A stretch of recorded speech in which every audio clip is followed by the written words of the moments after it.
Au nom du Père et du Fils et du Saint-Esprit, ainsi soit-il. Notre Père qui êtes aux cieux, que votre nom soit sanctifié, que votre règne arrive, que votre volonté soit faite sur la terre comme au ciel. Donnez-nous aujourd'hui notre pain de chaque jour. Pardonnez-nous nos offenses, comme nous pardonnons à ceux qui nous ont offensés. Et ne nous laissez pas succomber à la tentation, mais délivrez-nous du mal, ainsi soit-il. Saint Pédis, au nom du Père et du Fils et du Saint-Esprit, ainsi soit-il.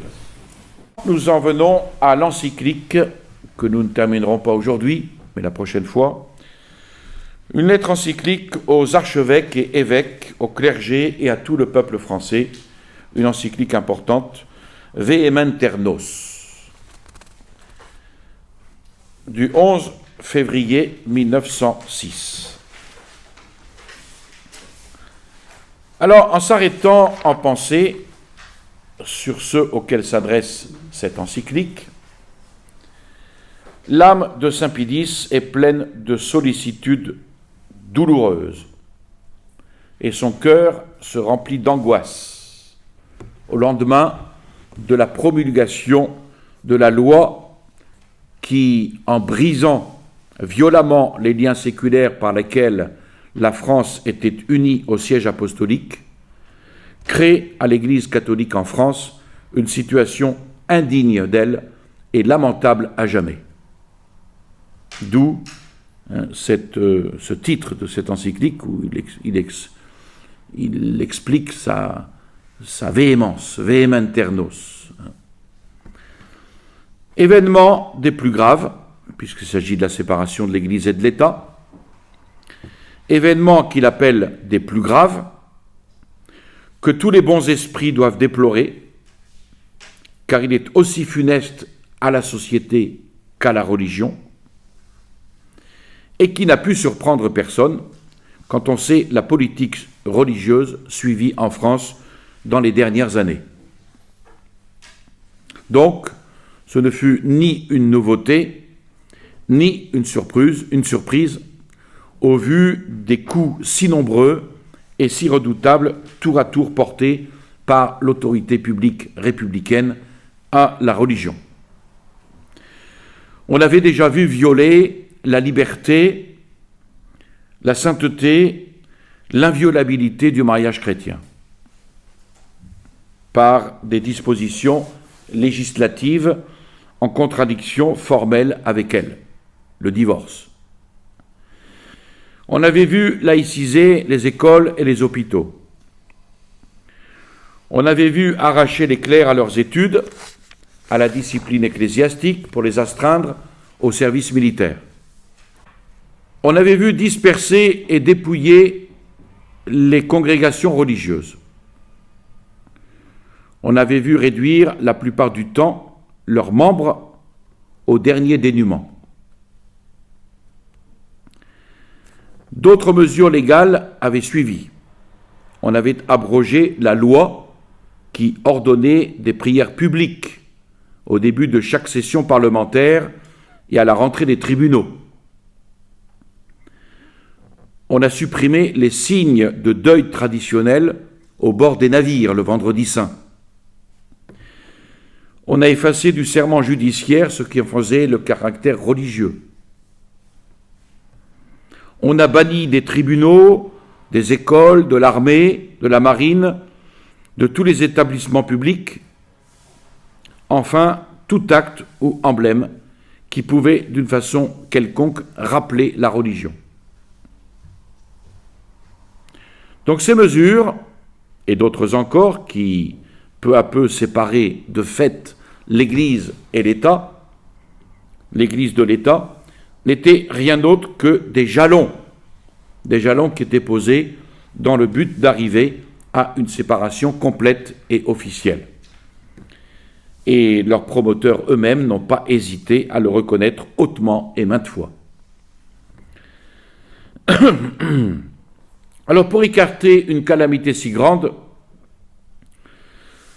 c'est le terme de saint Pédis, la calamité, le siège apostolique, au contraire, n'a absolument rien épargné.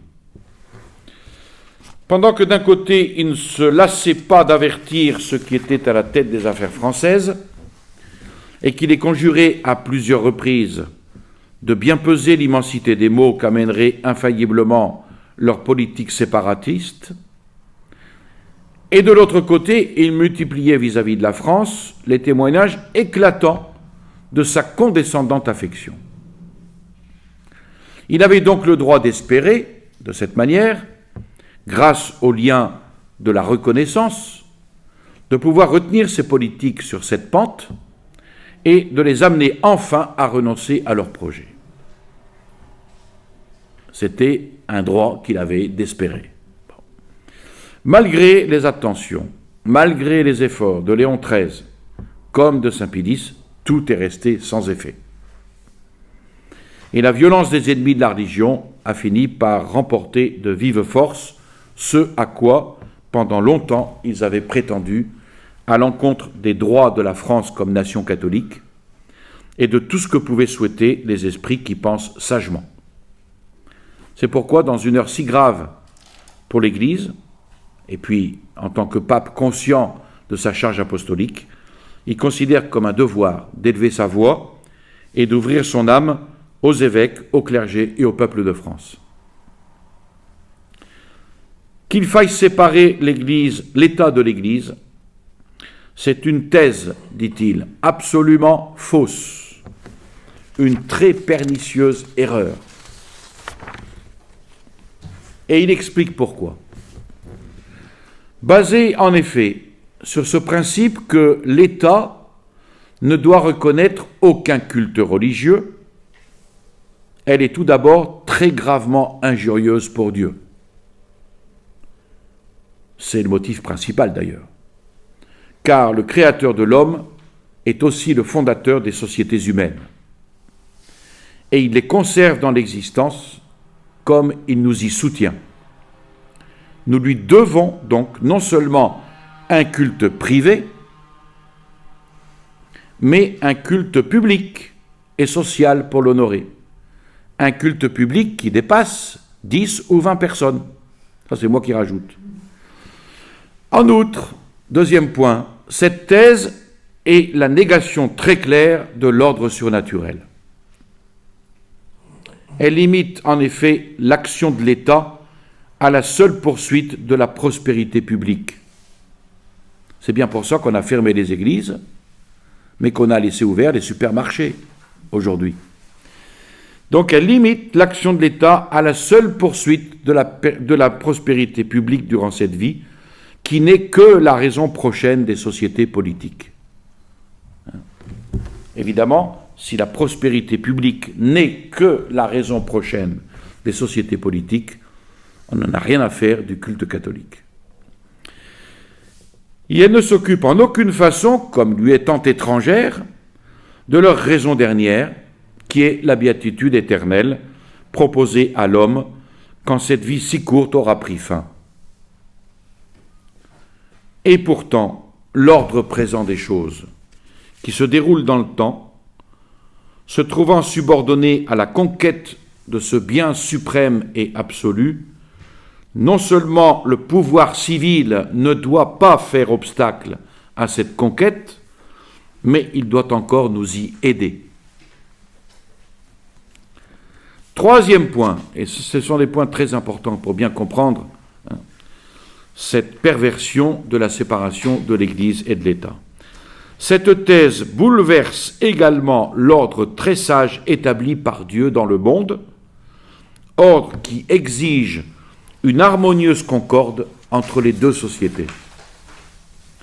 Ces deux sociétés, la société religieuse et la société civile, ont en effet les mêmes sujets, quoique chacune d'elles exerce dans sa sphère propre son autorité sur eux. Il en résulte forcément qu'il y aura bien des matières dont elles devront connaître l'une et l'autre comme étant de leur ressort à toutes deux.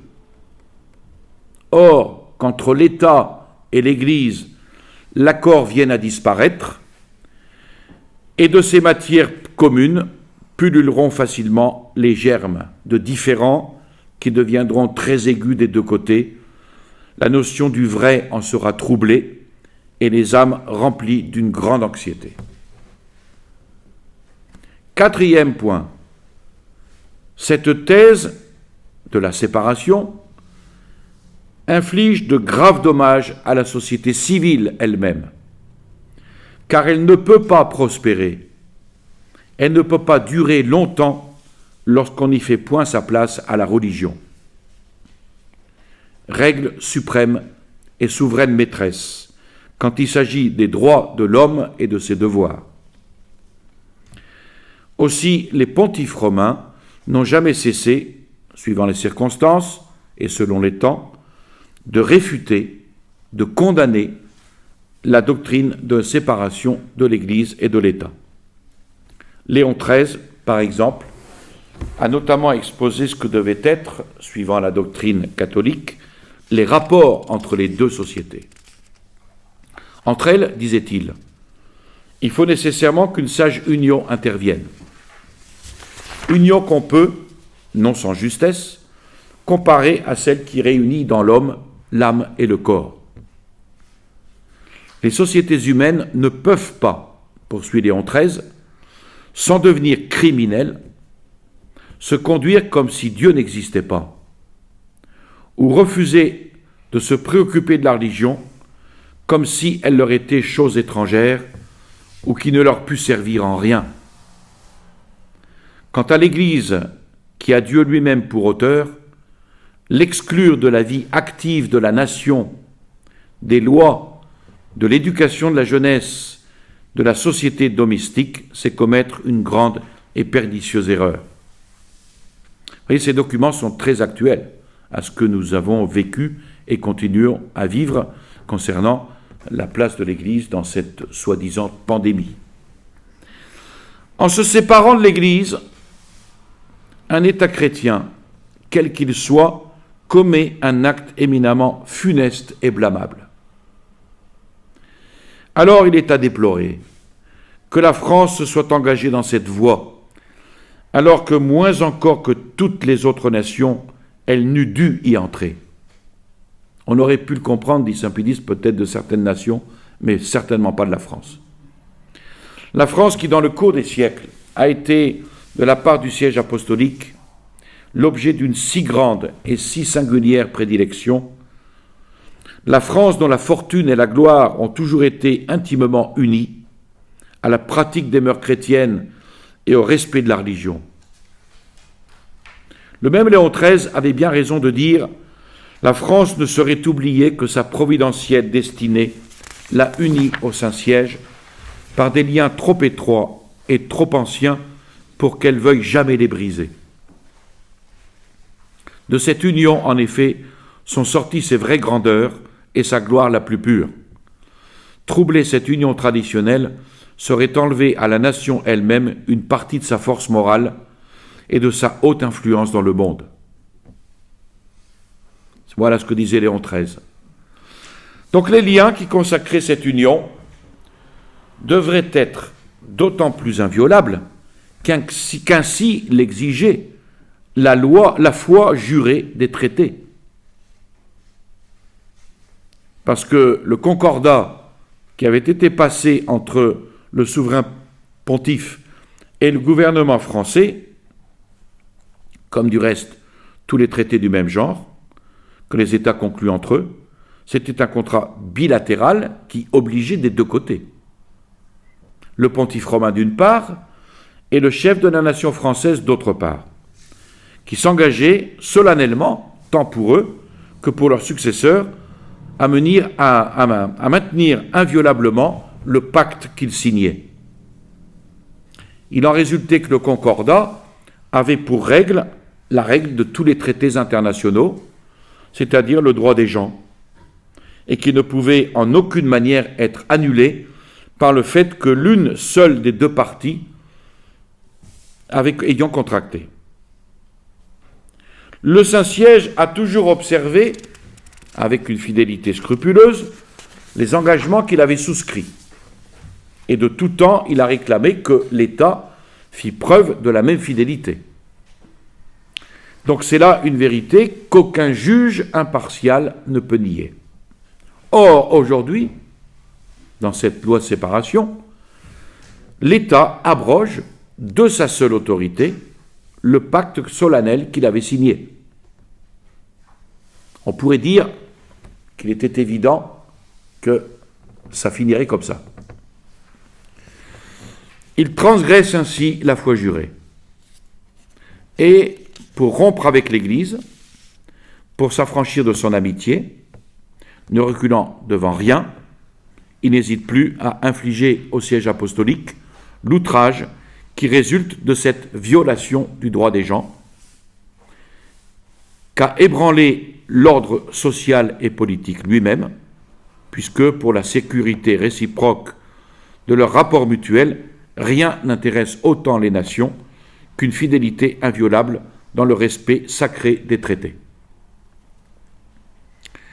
La grandeur de l'injure infligée au siège apostolique, parce que c'est une injure qui est infligée au siège apostolique, par l'abrogation unilatérale du concordat, s'augmente encore, et d'une façon singulière, quand on se prend à considérer la forme dans laquelle l'État a effectué cette abrogation.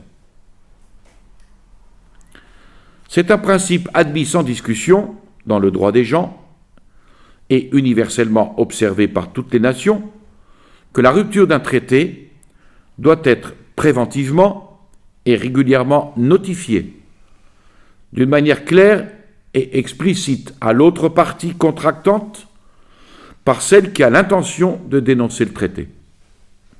Or, non seulement aucune dénonciation de ce genre n'a été faite au Saint-Siège, mais aucune indication quelconque ne lui a même été donnée à ce sujet.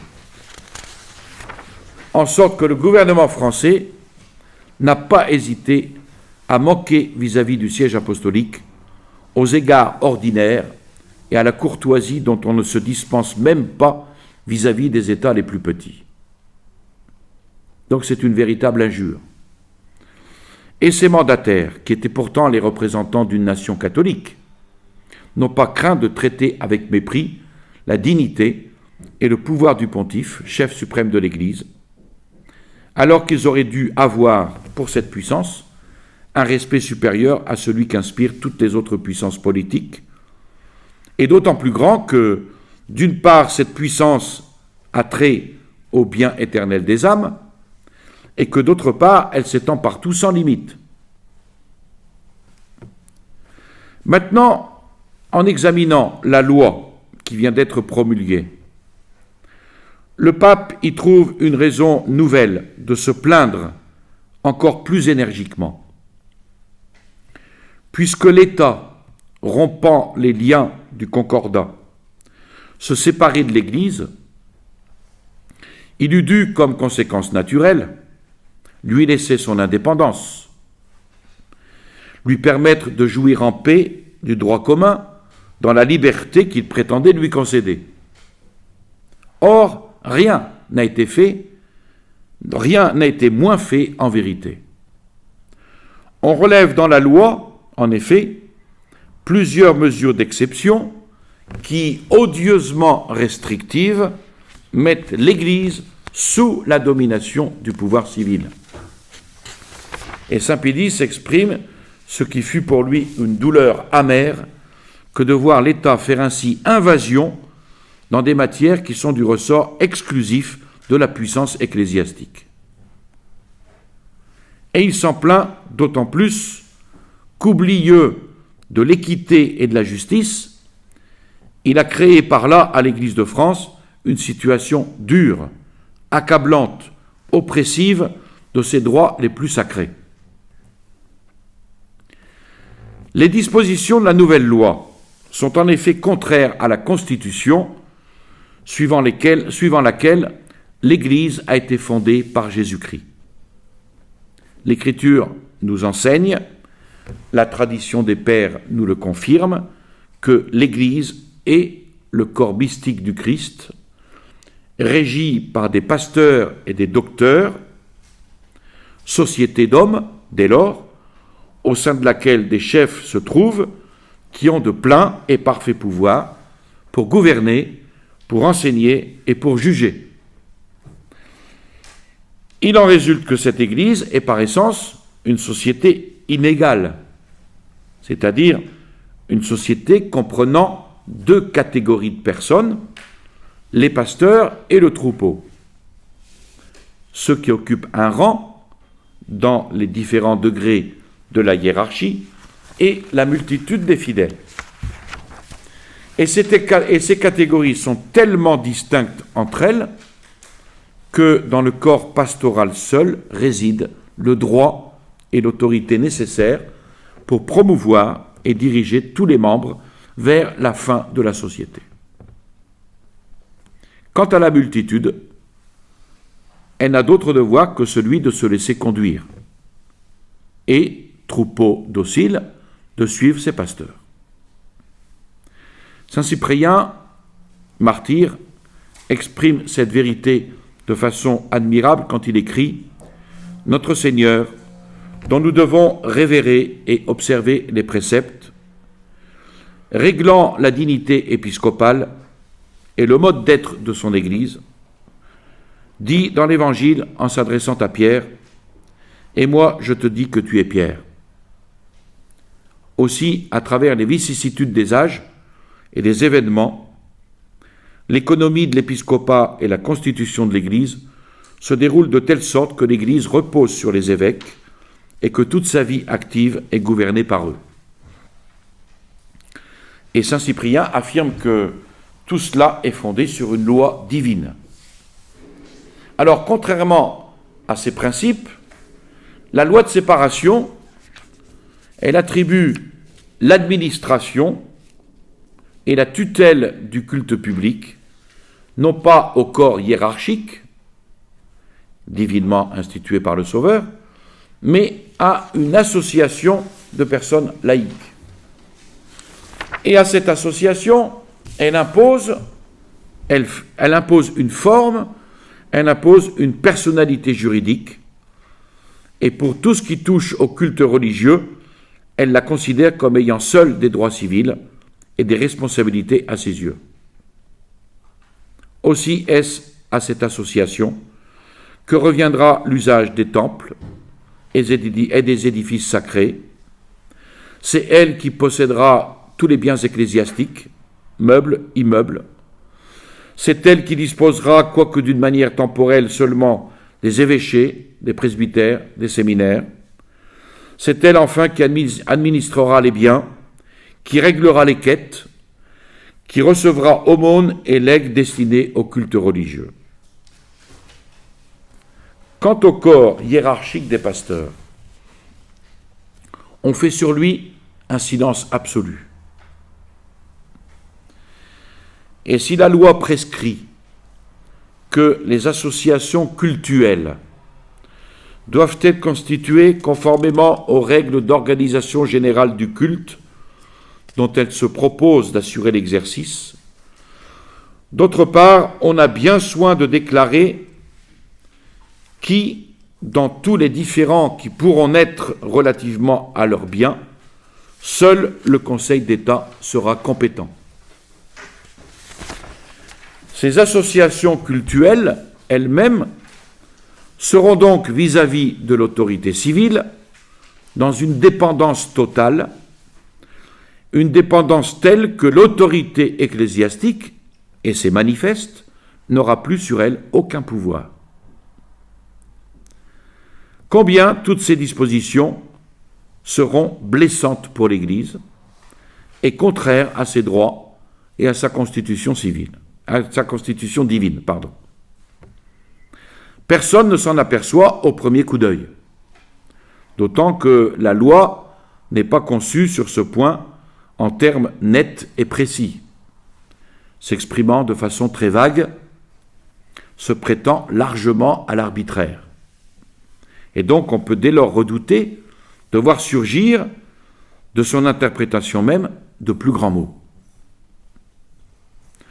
En outre, rien n'est plus contraire à la liberté de l'Église que cette loi.